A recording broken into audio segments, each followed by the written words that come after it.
ओम शांति। आज नवरात्रि का 5वां दिन है। ಇವತ್ತು ನವರಾತ್ರಿ ಹಬ್ಬದ 5ನೇ दिन ಆಗಿದೆ। देवी दुर्गा का 5वां अवतार स्कंद माता के नाम से प्रचलित है।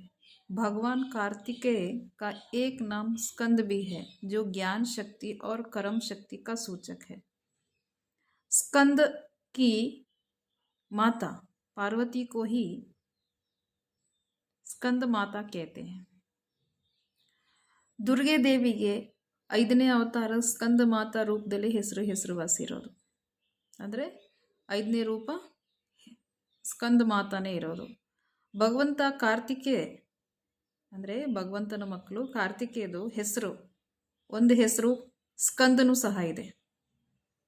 ಅದು ಜ್ಞಾನ ಮತ್ತು ಕರ್ಮದ ಸೂಚಕರಾಗಿರೋದು.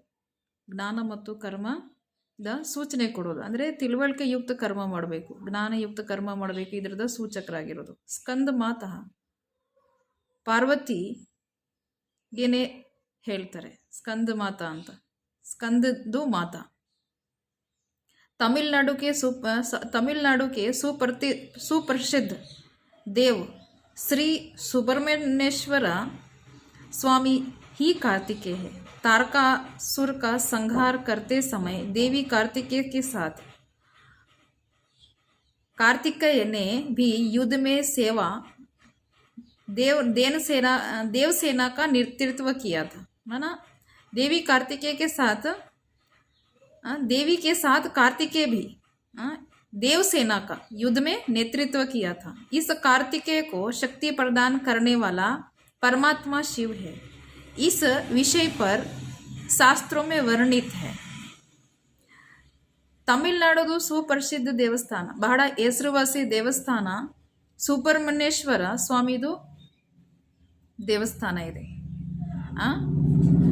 ಅದು ಸುಬ್ರಹ್ಮಣ್ಯೇಶ್ವರ ಸ್ವಾಮಿ ಅರ್ಥಾತ್ ಕಾರ್ತಿಕೇಯ ರೂಪದಲ್ಲಿ ಇದೆ. ತಾರಕಾಸುರದ ಸಂಹಾರ ಮಾಡೋ ಟೈಮ್ಗೆ ಆ ಸಮಯದಲ್ಲಿ ದೇವಿ ಪಾರ್ವತಿ ಜೊತೆಯಲ್ಲಿ ಕಾರ್ತಿಕೇಯನು ಸಹ ಯುದ್ಧದಲ್ಲಿ ಏನು ಮಾಡಿದ್ರು, ಸಹಯೋಗಿ ಕೊಟ್ಟಿದ್ರು. ಅಂದರೆ ನೇತೃತ್ವ ನೋಡಿದ್ರು, ಅಂದರೆ ಸಹಯೋಗ ಕೊಟ್ಟಿದ್ರು, ಸಹಕಾರ ಕೊಟ್ಟಿದ್ರು.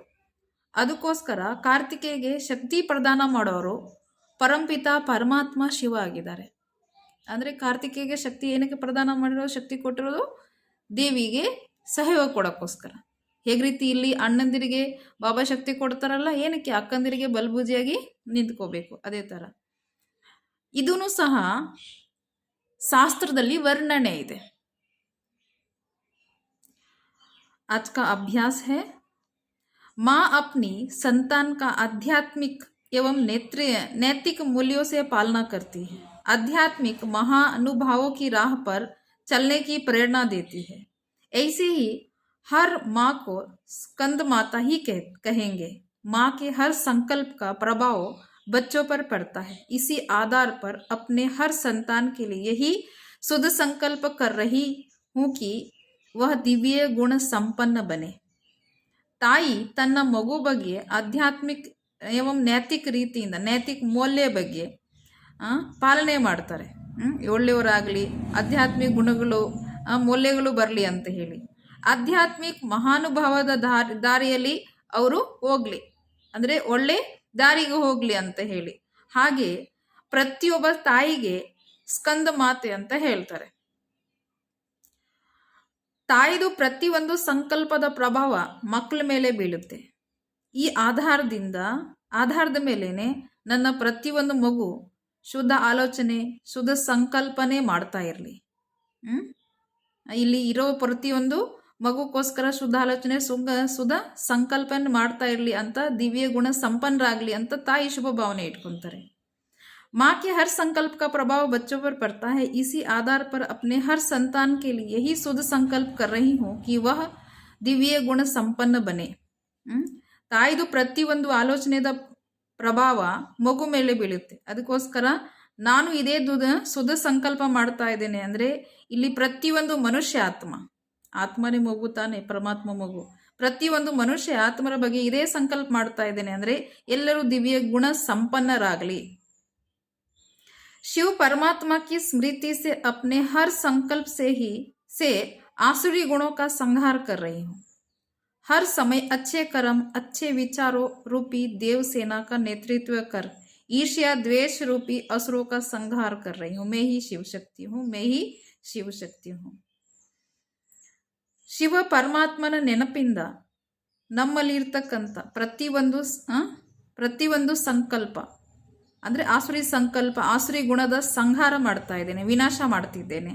ಪ್ರತಿ ಸಮಯ ಒಳ್ಳೆ ಕರ್ಮ ಒಳ್ಳೆ ವಿಚಾರ ರೂಪಿ ದೇವಸೇನೆ, ಏಕೆಂದರೆ ಒಳ್ಳೆ ಕರ್ಮ ಒಳ್ಳೆ ವಿಚಾರಗಳು ಒಳ್ಳೆ ನಡತೆಗಳೇನೆ ದೇವಿ ಗುಣ ತಾನೆ. ಈ ದೇವಸೇನೆಗೆ ನಾನು ಏನು ಮಾಡ್ತಾ ಇದ್ದೇನೆ, ಸಂಚಾರ ಮಾಡ್ತಿದ್ದೇನೆ. ಇದನ್ನ ತನ್ನ ಜೀವನದಲ್ಲಿ ರೂಪಿಸ್ಕೊಳ್ತಾ ಇದ್ದೇನೆ. ಮತ್ತೆ ಈರ್ಷ್ಯೆ ದ್ವೇಷ ಆಸುರಿ ಗುಣಗಳು ಈ ಈ ಈ ಆಸುರಿತ್ವ ಸಂಸ್ಕಾರಕ್ಕೆ ಸಂಹಾರ ಮಾಡ್ತಿದ್ದೇನೆ, ಅರ್ಥಾತ್ ವಿನಾಶ ಮಾಡ್ತಿದ್ದೇನೆ. ನಾನು ಶಿವಶಕ್ತಿಯಾಗಿದ್ದೇನೆ, ನಾನು ಶಿವಶಕ್ತಿಯಾಗಿದ್ದೇನೆ. ಓಂ ಶಾಂತಿ. ಎಲ್ಲರೂ ಶೇರ್ ಮಾಡಿ, ಸಬ್ಸ್ಕ್ರೈಬ್ ಮಾಡಿ, ಲೈಕ್ ಮಾಡಿ.